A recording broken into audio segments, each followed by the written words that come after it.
When it comes to quality sleep, Ashley has you covered with top mattress brands at winning prices and with special financing options available.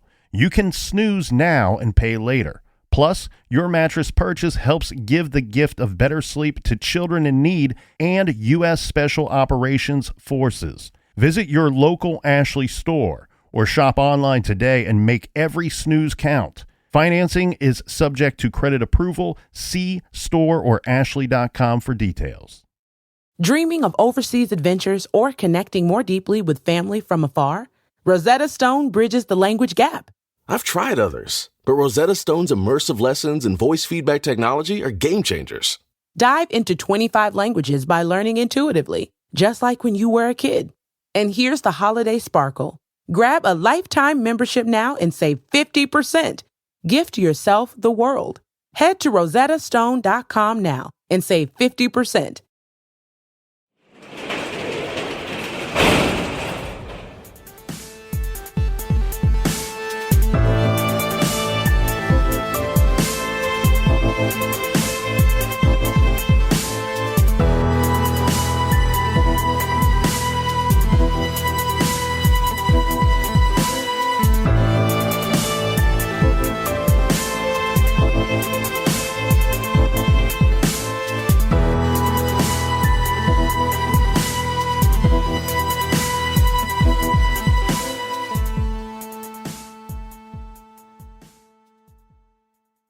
Welcome to True Crime Garage. Wherever you are, whatever you are doing, thanks for listening. I'm your host, Nick, and this guy was supposed to be an original cast member of Jersey Shore, but they found out his situation was just a little too large. He is the captain. And also in college, my situation's nickname was Snooky.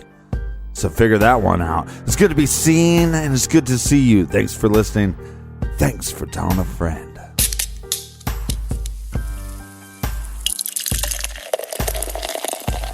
Today, our featured beer is Citradonkulous by the good people at Wiley Roots Brewing Company. Garage grade 4 1/4 bottle caps out of 5. Citradonkulous is an American double India Pale Ale that is juicy, sweet, and clean, and brought to us by these sweet peeps right here. First up, we have Preston and Quincy in Alliance, Nebraska. And a big cheers to Annabelle in London, England. Next, we have Michael in Parts Unknown. Michael is a butcher who works alone in the basement of a restaurant cutting up large pieces of meat. And he says he's listening to True Crime Garage and none of his coworkers will ever talk to him. Right, and his nickname is, they like to call him Dahmer. And a big cheers to Elise and Jen in Boston. Next, we have night shift listeners of the show, Christopher, Robbie, and Nikia. And a big, huge thank you to Lynn in Harrisburg, Pennsylvania. So thank you to everyone, and thank you to Lynn for all of your love and support. If you'd like to give $1 million, $2 million, $3 million, maybe even $5 million, maybe even $10 million to the garage, go to truecrimegarage.com, click on the donate banner, and give us those millions of dollars to fill up the fridge. We're going to have to get a bigger refrigerator, Captain. All right, everybody gather around, grab a chair, grab a beer. Let's talk some true crime.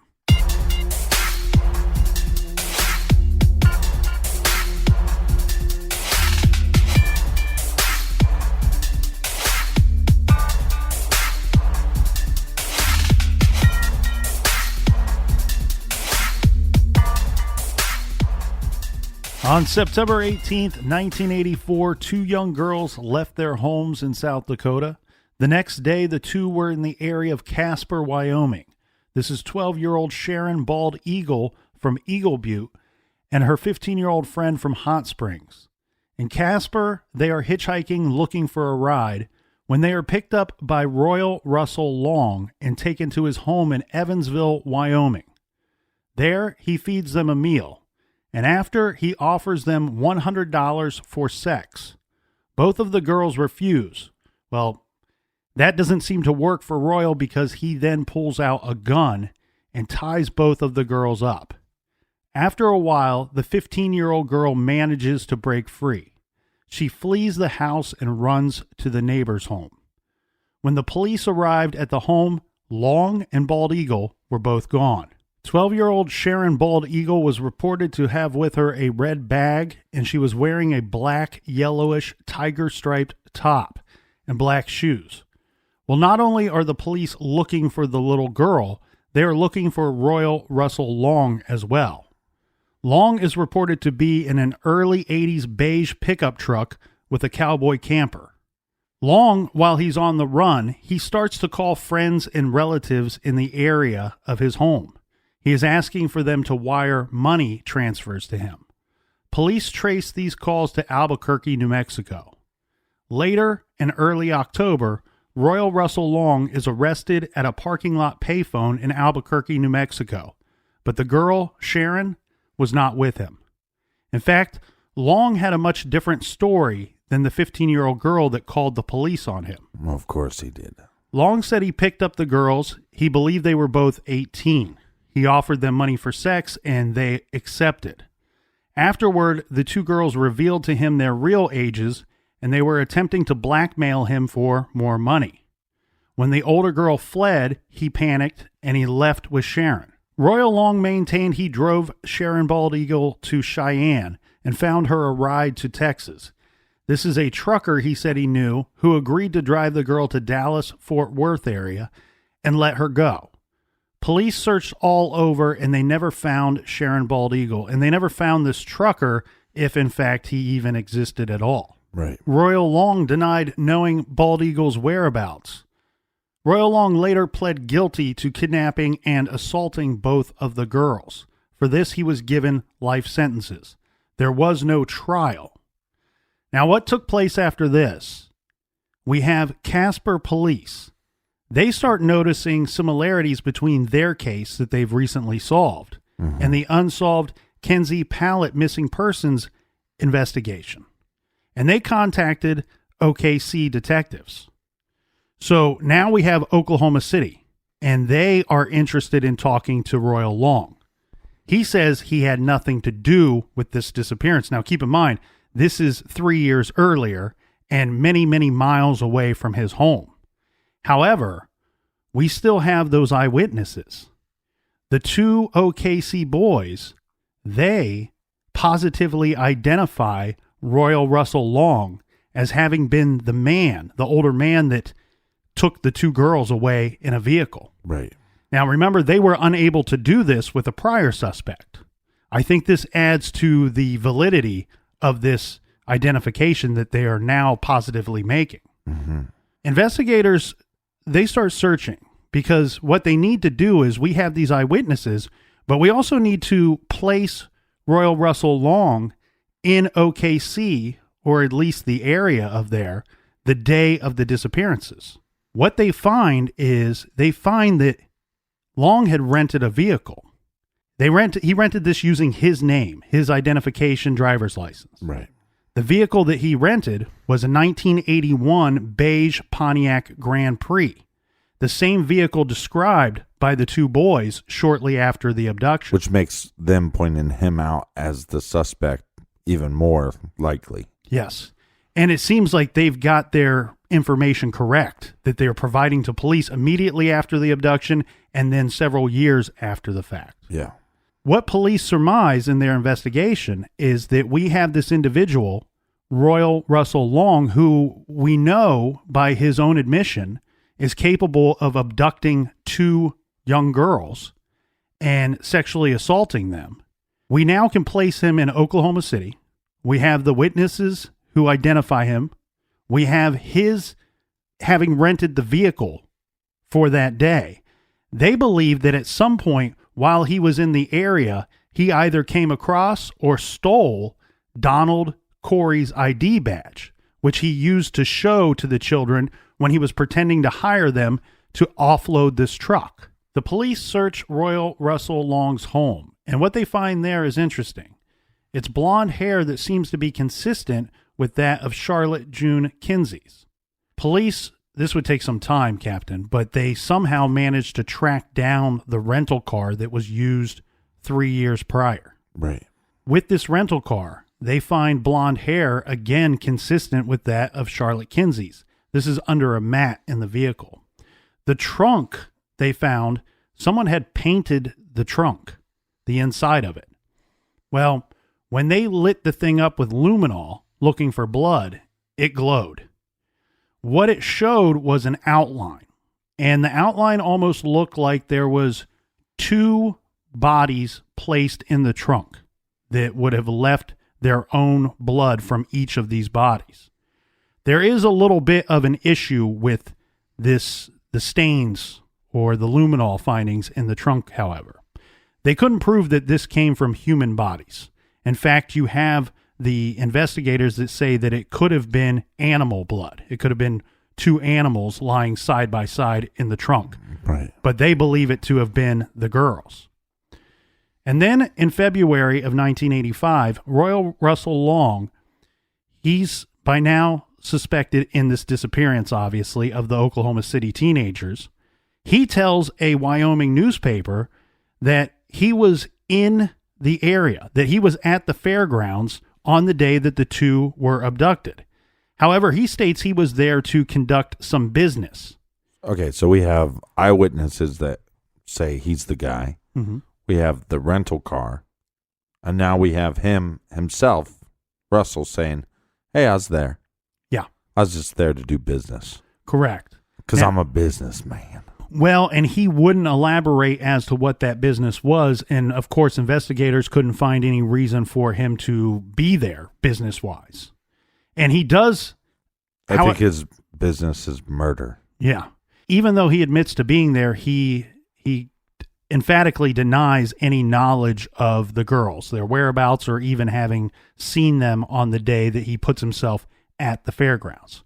Police now believe that they are probably working with a serial killer here. Yeah. Okay, they believe this guy abducted 4 different girls and is responsible for the murder of 3 of them, because 3 of them have never been seen again. And 1 we know was last seen with Long. And then we have these eyewitnesses putting the other 2 girls with Long as well. Yeah.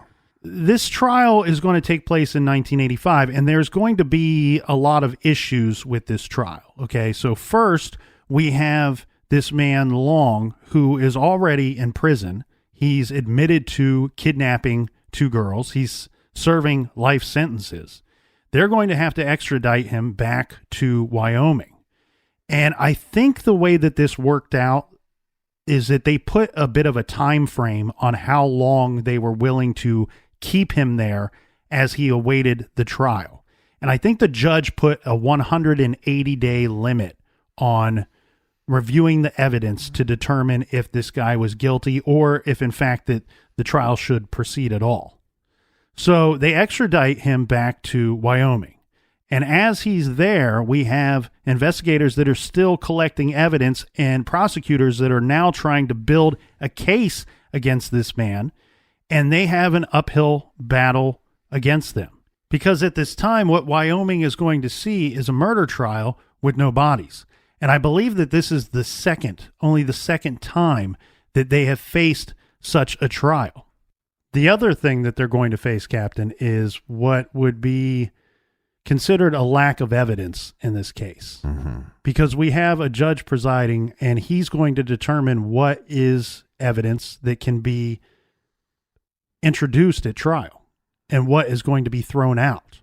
Well, at the crux of this whole thing, at the start of this investigation, is the Casper police that contacted Oklahoma City police and said, hey, look, we just solved this case. We have the guy, and this is a whole similar scenario to what we believe happened in Oklahoma City. Right. And of course, OKC police, they went along with it because it is. It's a very similar story.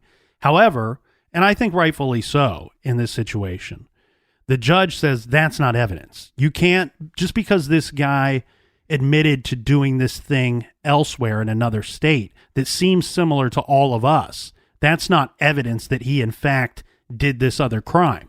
No, it just kind of points you in that direction. Yeah.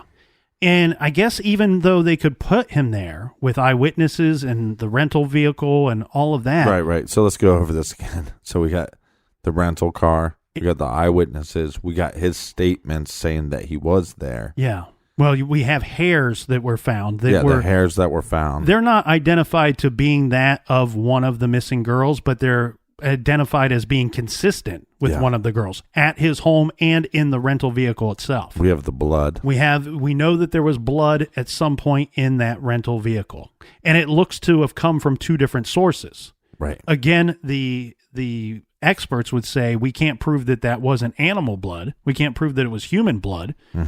But there was blood in that vehicle at some point, and somebody took the time to paint over it. So a couple things here that you really have to wonder about, because you have this judge who's trying to decide what is circumstantial evidence and what is hardcore evidence. And you could really make an argument, I think, for both sides. When you look at it from the prosecution side and from the investigator side, it seems like you have this mountain of evidence against this guy. But this mountain is going to start to crumble, okay? Because you have the experts that are saying, we don't know if this is animal blood or human blood. Right. How much can you do with that at trial? Right, and then we don't have the bodies. We don't have the bodies. And back then, they wouldn't have the capability to determine if, in fact, it was the hair that belonged to one of the missing girls. Also, remember, we have the daughter, Long's daughter, who was willing to testify against him in court. Well, that gets thrown out by the judge. And this is because, the judge is going to say, look, these are separate crimes that she is accusing her father of. If, in fact, you want to charge him with those crimes, you can. But then again, you have to have evidence. This is now her word against his word. So the daughter's testimony is not allowed at court. And much of what looks to be good evidence is thrown out. All you're really left with is knowing that he rented a vehicle and he was in the area at the time of the disappearance of these two 13-year-old girls. So what ends up happening, Captain, this is very frustrating, but the judge throws out a lot of the evidence and, long story short, dismisses the trial for lack of evidence.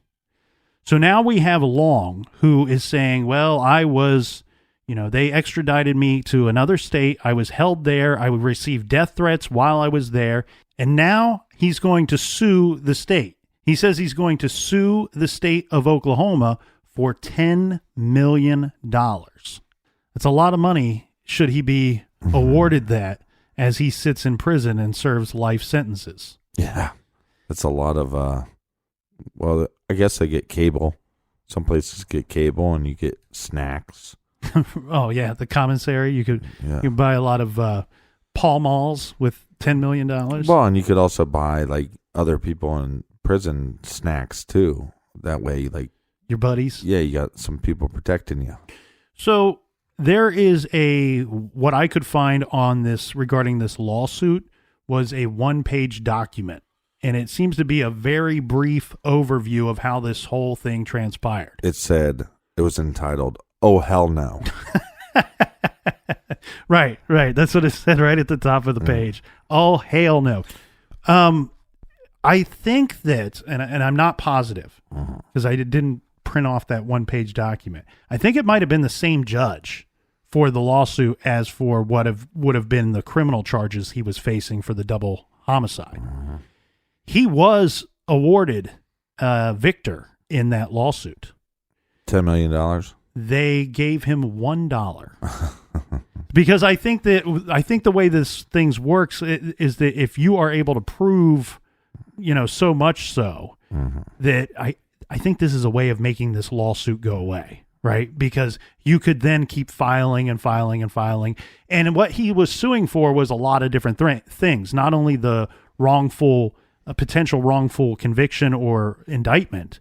He's charging for, he says he received death threats while he was there for the 180 days. He also had to have counsel. He had to hire counsel for all of that time.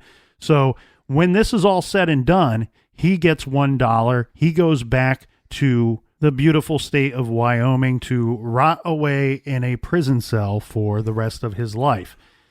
There's so much troubling stuff here, Captain, and I think that I lean toward the side of the judge's findings that maybe there just wasn't enough evidence to carry this trial all the way through. The problem is, and we've seen this in cases that we've discussed, and maybe even cases that we've recently talked about, where you have to wonder, does the double life sentence weigh a factor into the judge's decision. And I know that it's not supposed to technically. Probably does. When he's making that determination. But is it one of those situations where it's like, we know this guy's locked up. He can't do any more harm. Mm-hmm. Hopefully, I know the judge shouldn't be thinking this. Hopefully there's some prison justice going on. And rather than take this case and get a conviction that might be later overturned, maybe let's toss this one out. Yeah. You know?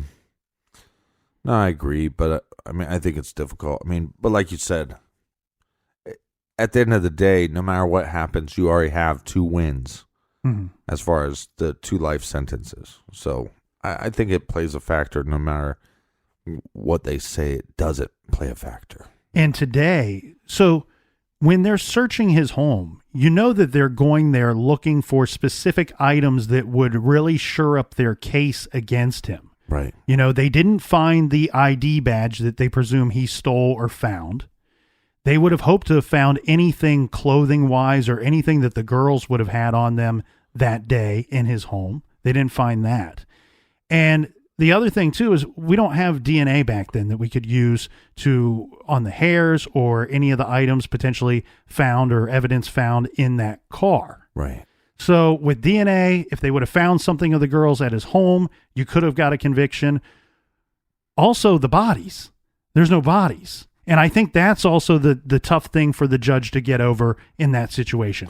I understand that, but also if you process the evidence correctly, then we have that stuff to process later. Mm-hmm. And then we could at least get some closure for the family or friends or whoever. I hate using that word closure because I don't think there is closure. Right. But you get some answers. And so I think you get answers, at least in the one case, because we have the eyewitnesses and we also have him saying I was there. We also have the rental car. We have a lot of stuff, even though the judge threw that out. I'm not going to be able to forget about that.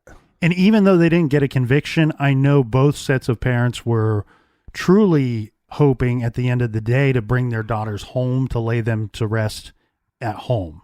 Right. And that didn't get to happen. In fact, I know the one girl, her father traveled all over the country. And this was when the remains would be found.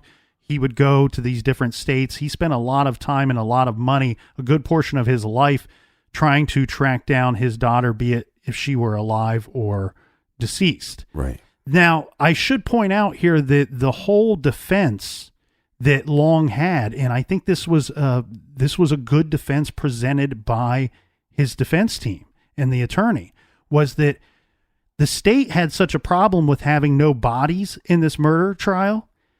So what the defense suggested was, look, shortly after these girls went missing, we have tips that were coming in saying, oh, I saw these girls here, saw these girls there. There were tips that came in even, I think, a year or so later that they tracked down to Florida. Now, these tips never went anywhere. It never produced the girls, obviously.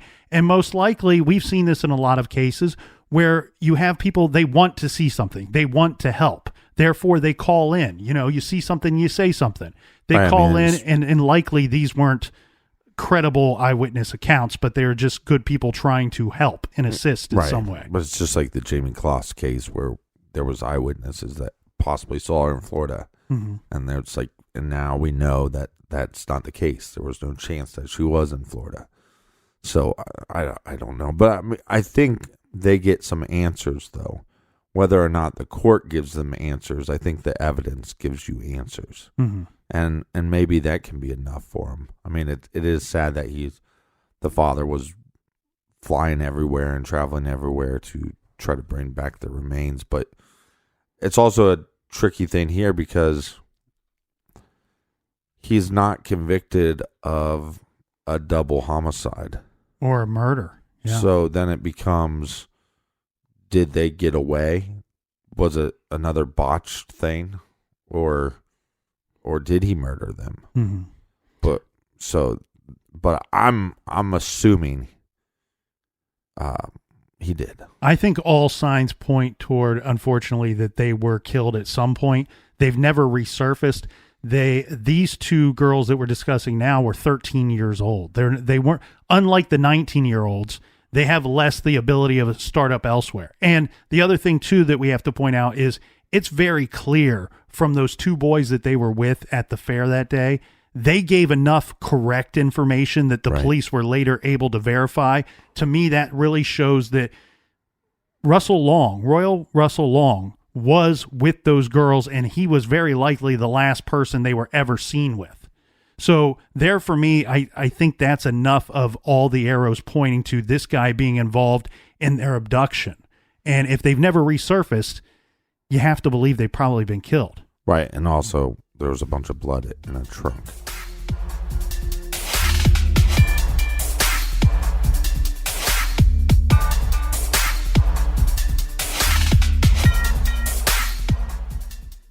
This show is sponsored by BetterHelp. Do you look forward to the holidays? Maybe you struggle with seasonal blues.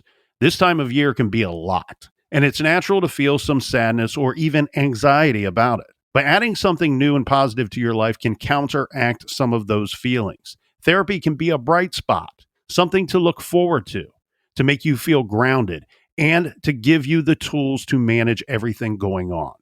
If you're thinking of starting therapy, give BetterHelp a try.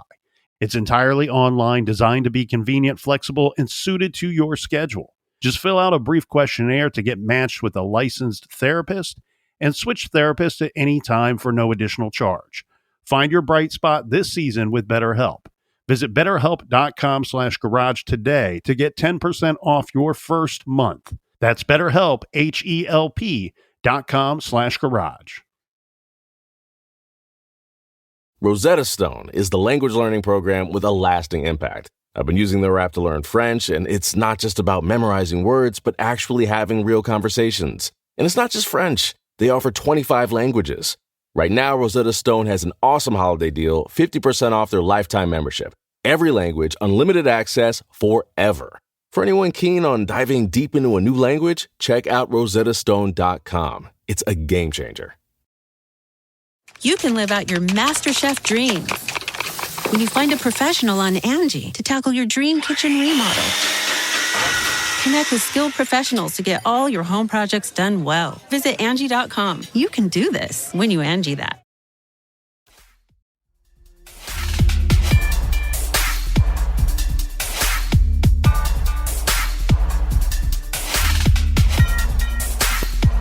All right, ahoy. Cheers, mate. A very cold, chilly cheers to you, Captain. A cold front has hit the Midwest. Freezing. Everybody bring your animals inside. Don't leave your pets out too long. It is free. I lost a finger. We were just outside the garage. I'm now down to 9 fingers. I got the 9 good ones. 8 good ones. 8 good ones. That's right. He has a funky finger. So, Captain, I'm going to pat myself on the back here. I think I did a fairly good job of laying out the facts of these missing persons cases. We have 8 abductions. We have 2 bodies that are found. We have 5 girls that are never seen again. No remains to this day have been found. And we have 1 brave girl who gets away. Mm-hmm. And at the center of this seems to be this potential serial killer who he could be potentially responsible for all of these cases. He also could be responsible for cases we are unaware of. Right, but he's dead. Yes. Died in prison. He died of an apparent heart attack in prison. This was in 1993. So whatever secrets he was keeping, he still has them. We will not know what he may have confessed to later in life, or what they would be able to get him to,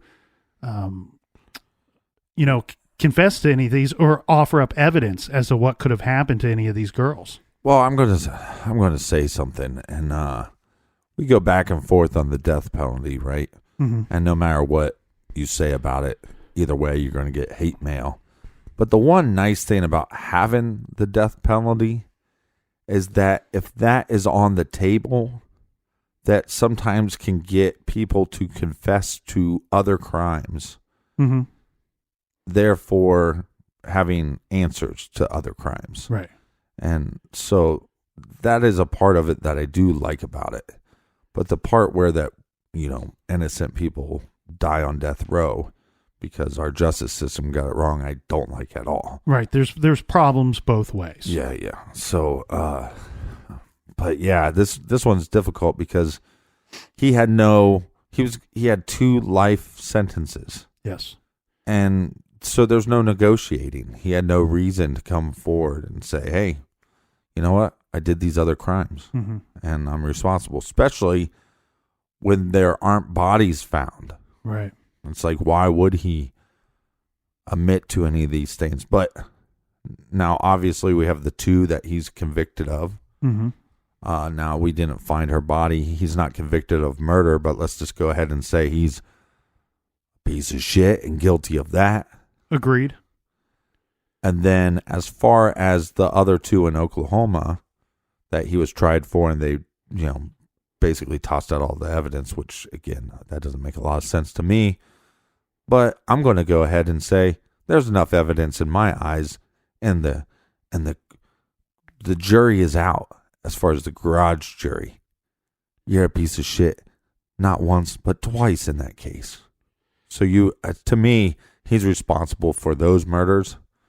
We have enough evidence, I think, to convict him. Well, before we move on from those 2, the 2 girls, 13-year-olds in Oklahoma, I think that really all we have to state here is that if you believe the 2 boys, the 2 eyewitnesses, who I think gave very good information to investigators, and it was later proven to be true and backed up, even though it didn't work in the court of law, right? I think that as long as you believe those 2 boys, and we already know what he's capable of, Long, because he confessed to 2 abductions and sexual assaults already, I think that that's an easy no-brainer. That out of these 8 abductions, he's responsible for 4 of them. And within those 4, there's 3 dead people. There's 3 dead victims here. Right. They've never surfaced from that day. Yeah.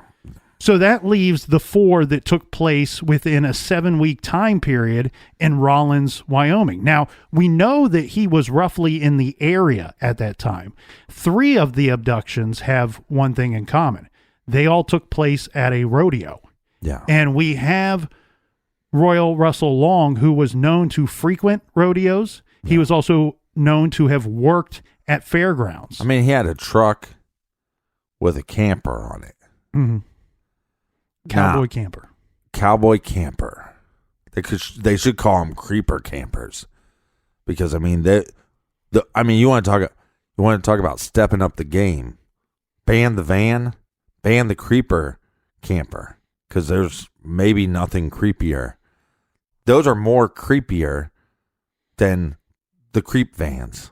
Well, one thing I should point out here is that you own one of them. Is that where there's not a lot of information, especially on these earlier victims, there's also not a ton of information on Royal Russell Long himself. Now, what I was able to find, what images I was able to find of him, it seems to be like this guy was switching vehicles an awful lot throughout his adult life. And because that's always a big red flag. Right, once you murder somebody and blood gets everywhere, you have to sell the vehicle. Or if you believe that there may have been a witness to seeing your vehicle. You're right. You got to change the color of it. You got to change the plates. You got to get rid of the vehicle, switch to a different one. All kinds of things that he would have been doing should he have been responsible for all 8 of these. Now, as far as the 2, the Rawlins Rodeo and the other rodeo, I'm going to say he's my number 1 suspect in those. I agree. Prime suspect. The 19-year-olds. They were at the rodeo. Yeah, no, but what I mean by the 19 is maybe old as far as his victim profile goes. Older, but it's still in that range, I think. So he's my number 1 suspect in those. And then the other rodeo case, I'm forgetting her name. Baker. Or Banker, I'm sorry. The young girl, the 14-year-old girl, the one that was walked by herself. That's not at a rodeo. Yes, he's in the area, but there's a lot of creeps out there. Yeah, you're referring to Deborah Myers' case. Yeah, sorry. Deborah Myers' case, 14 years old. That's the only one that I wouldn't have him be my number 1 suspect in. I feel that he's guilty of murdering the first girl, murdering the two that we have eyewitnesses for, and then all the other cases, number one suspect. If you're looking for an answer, that's probably your answer. Mm-hmm. But as far as the Deborah case, it's just there's no information on her. There's no information on him. We have no clue if he's in the area. And it's not at a rodeo or a fairgrounds, and I think that was his in. Yeah. And I wouldn't be surprised if there's other cases in surrounding areas that have other state fairs that there's missing people that he might be connected to. Well, and he was a truck driver for some point in his life as well, which adds a whole nother set of problems. Right. How far was he traveling? How often was he traveling? And if he was simply an opportunistic serial killer, right, I don't think that he needs much pushing to find an opportunity to snatch somebody. Well, no, he's creating the opportunity because he's going to these events. I mean, look, that's a clever idea. Steal somebody else's name badge. I mean, and he might not have stole it so that the boys saw that, but he might have stole it to get access into like the fair. Mm-hmm. And so, and especially back then, you're talking about a time where there's just less security. There's just, people kind of turning the. Well, there's less surveillance being recorded, right. And, there's less means of doing so.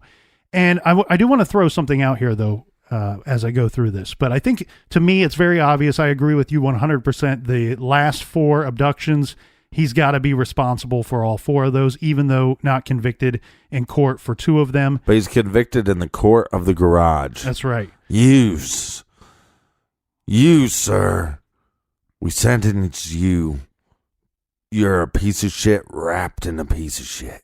Well, and then we have the issue of the 4 missing girls from just a 7-week time period in 1974 in Rawlins, Wyoming, where I think that you could probably make him your prime suspect in at least 3 out of those 4. I'm with you with the Deborah case. I think that the problem I have there is, yes, he's in the area for all 4 of those. And that makes it difficult to rule him out, and I wouldn't rule him out for all 4 of them. However, with Deborah's case, I'm just so frustrated at the lack of information regarding that. I think that there's any number of possibilities that could have happened. Right. And I think that we're really left guessing on that one. So I kind of toss that one out and save it for a later day and hope and pray that somebody provides some more information in that case. But at least that's a lead. Mm-hmm. That's pretty amazing. There's nothing on that case, but hey, guess what? We offered you up a lead. Here's a guy to look at. Well, and while we're tossing some things out, I should also point out that some people think that the infamous Ted Bundy might have been involved in some of these cases. This would have been the 1974 cases. As we all know, Bundy was a rapist, kidnapper, and serial killer who assaulted and murdered many young women and girls during the 1970s. And some of the states that he was active include Utah and Colorado, among other states. And he confessed, as we know, shortly before his execution to possibly 30 homicides between 1974 and 1978. The true total remains unknown, could even be higher as far as we know. But the interesting thing here is what is between Colorado and Utah when we have Interstate 80 and we have Rawlins, Wyoming. Now, Bundy has never officially been tied to any of the missing Rawlins girls, but also something to take into consideration. Well, as we're talking about that dick bag of shit, because the Bundy tapes were released as far as Netflix, and I think it was put together well. I think they missed some stuff. I mean, it was pretty long they could have done a little bit better job there. But now you got this new movie where Zac Efron, which I have no problem with him, he's just doing his job being an actor. Here's what I'm worried about. And this is on a little soapbox, so give me about 45 seconds. Based on the trailers, though, it's almost like they're glamorizing it. Mm-hmm. And that's what I'm afraid of. I think people are going to walk out of that movie and really think, oh, man, this guy was like some kind of rock star.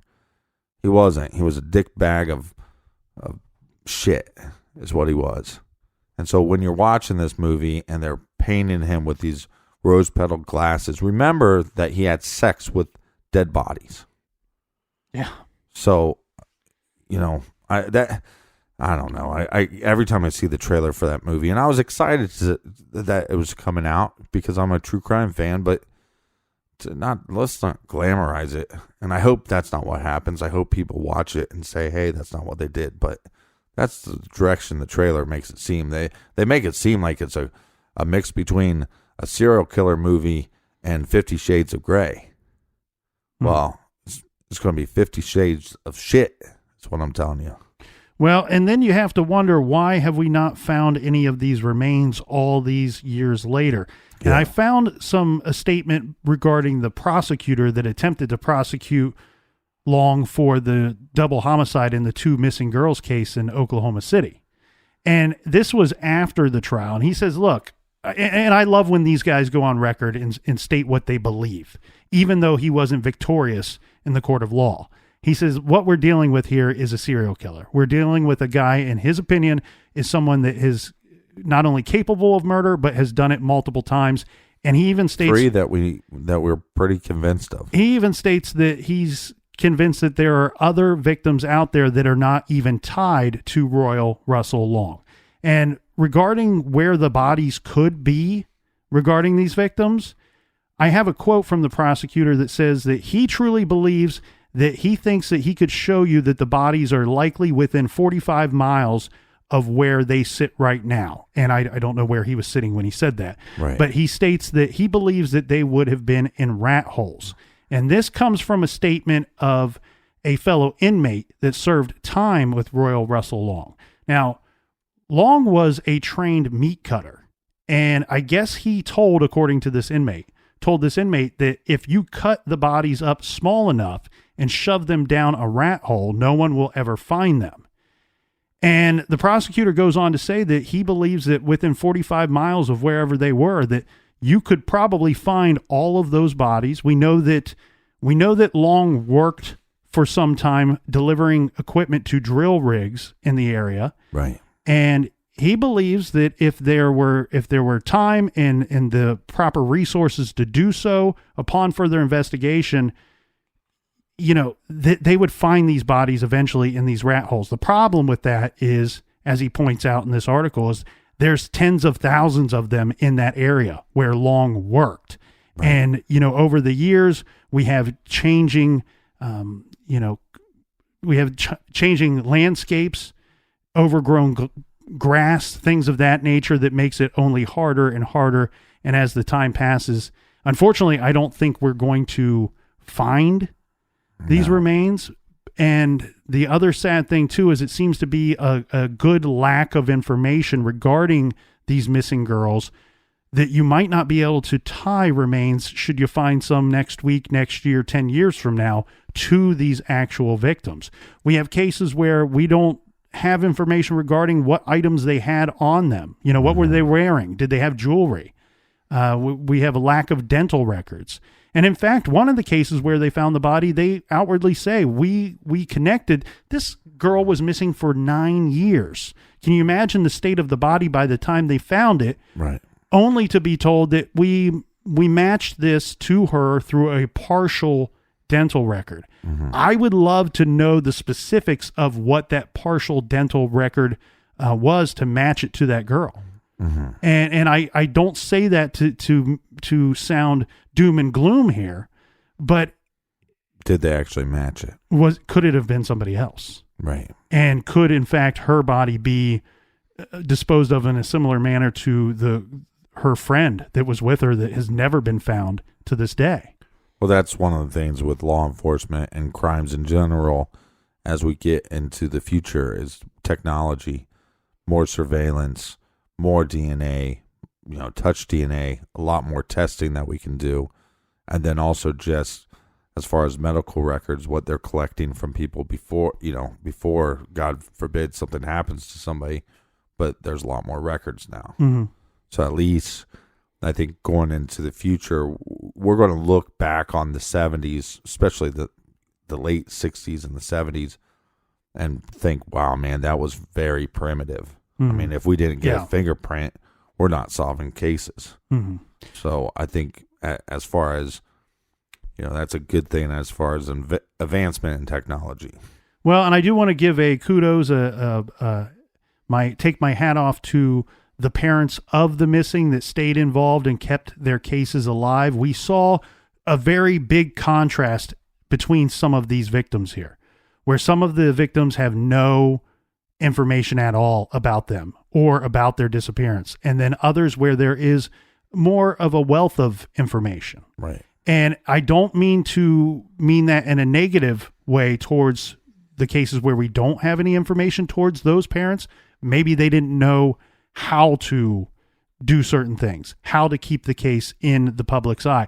Plus, we're also talking about small town America. Or didn't have the means, or didn't have a job that let them take any Well, time off. not only that, what about the resources within those towns where they're from? You know what I mean? What I mean by that is, what if those news articles are out there and they did exist at one time, but they never got sent down the wire throughout other cities, throughout other states in America? And so I don't mean to blame the parents there, but I do want to give a kudos to the ones that did stay involved and that we do have information regarding them. Well, I mean, just think about that though too. I mean, and if a crime happened today and somebody went missing, and maybe you don't find that person, but they find some evidence, they can test that. There's hope that there could be some answer that you're going to get. Back in that day, it was like, okay, she went missing and we have no eyewitnesses. What do you talk about? You just keep going, well, she's missing. Somebody has to help us find them. When do you give up? Because again, there's so much lack of technology at that point. Mm-hmm. It's like, I feel for them, and also just lack of media, especially early 70s. Not everybody was having a TV in their house, right? Where you start getting into the 90s and everybody has a TV and everybody has a computer and everybody's connected through this social interwebs. I mean, I'm not saying that you are talking trash about the parents, but I'm just saying, think about the time period. And it's like, and what if your newspaper's lazy and they're not writing anything up, or they just don't care? We don't want, there's towns that somebody goes missing in, and then everybody rallies around them. And there's other towns where they're like, we don't want to print this. We don't want people in our town to be fearful of their kid going missing. So, and if that doesn't happen in 1974, well, story's done. Well, until there's a break. And if you have a girl that's from out of town and nobody's really certain what happened, I mean, was hers just a story not on the front page somewhere, and then it's been lost through all these decades? Well, yeah, and what I'm saying is, if that town is going, hey, she's not from around here, we don't want to print this up, and then her town's going, well, we don't want to print this up because she went missing in another town. I mean, it's not like now where you take like a case like the Delphi murders, and it's like, it's going to be constantly on people's brains, and constantly people are going to be searching for leads because it's constantly in your face. You're constantly reminded of it. Well, and really the only information out there on most of these cases is available on the missing persons sites that we all know. And we referenced several of those along the way in telling the story of all these missing girls. There's so little information that, and I love, you and I have said this several times, we love web sleuths. Big shout out to the web sleuth community. Yeah. We love Reddit. Big shout out to that community too. But if you get on there, oftentimes when you research cases or look for leads on those two sites, there's a lot out there. There's a lot to be presented to you, a lot to digest, and you can run with it. Regarding these cases, very few post, because there's no meat on the bone. Right. There's nothing to these disappearances. There's not a big story to it. There's not a big investigation to be had by armchair detectives or web sleuths to this day, because there's just not much there. Now, while we're handing out thank yous and kudos to people, I do want to give a kudos to Janet Franson, who we mentioned earlier, who she has worked, and she's still to this day looking for potential family members of Carleen Brown, who was adopted. And the way that works is that once you're adopted and you've been in your new situation for years, your adoptive parents and the parents that put you up for adoption, they can equally agree to toss out those records. They can be thrown out. Right. And because of that, and because that was agreed upon at that time, they can't find her birth parents. And therefore, that's why they don't have DNA samples to try to put together a DNA profile. And the reason why I give Janet Franzen kudos is because not only did she work that case and many, many other cases throughout her years of service, but in searching for information on these cases, I would go to these different sites and I would see several times where she posted a comment on one of the very brief stories that said, hey, I was looking for, or I am looking for family members of Carleen Brown. Yeah. If anybody knows any information, here's my email address. And so thank you to her for going above and beyond. And I hope that if, the cases that she's still working, I wish her good luck in all of those. I do want to quote her regarding her statements that she has said publicly about Royal Russell Long. She says there are similarities between those cases and the Rawlins case, and she says these similarities, in her opinion, are strong. She added, quote, not only did he drive trucks, but he killed girls all over the country. There's no doubt in my mind there are more victims of his than we will probably ever know. She also says, quote, the only good thing is that I know the son of a gun is in hell and he won't hurt anyone else.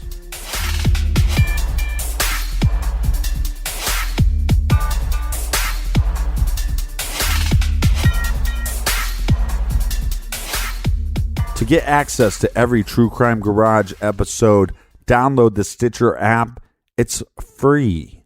Check out our bonus show on Stitcher Premium called Off the Record, where we give updates about cases that we have covered and a behind-the-scenes look into the garage. Download the Stitcher app today. And a little recommended reading for this week, Captain. This week we are recommending The Darkest Night. On September 24th, 1973, 11-year-old Amy Burridge and her 18-year-old sister Becky Thompson were raped and thrown from a Fremont Canyon bridge near Casper, Wyoming. Amy died. Becky survived. 2 local men, Ron Kennedy and Jerry Jenkins, were swiftly arrested. This is a Wyoming solved case and a fantastic book. That is The Darkest Night. 2 Sisters, A Brutal Murder and the Loss of Innocence in a Small Town by Ron Francel. And we will have that listed on our website on the recommended page at truecrimegarage.com. And while you're on our page, just go pick up a Zodiac hoodie. We have them in black, gray, and blue, and a limited number, so get yours. You got to order it today. It's the last order of hoodies for the hoodie season. And that will do it for this week here in the Garage, Captain. Until next week, everybody out there, be good, be kind, and don't litter.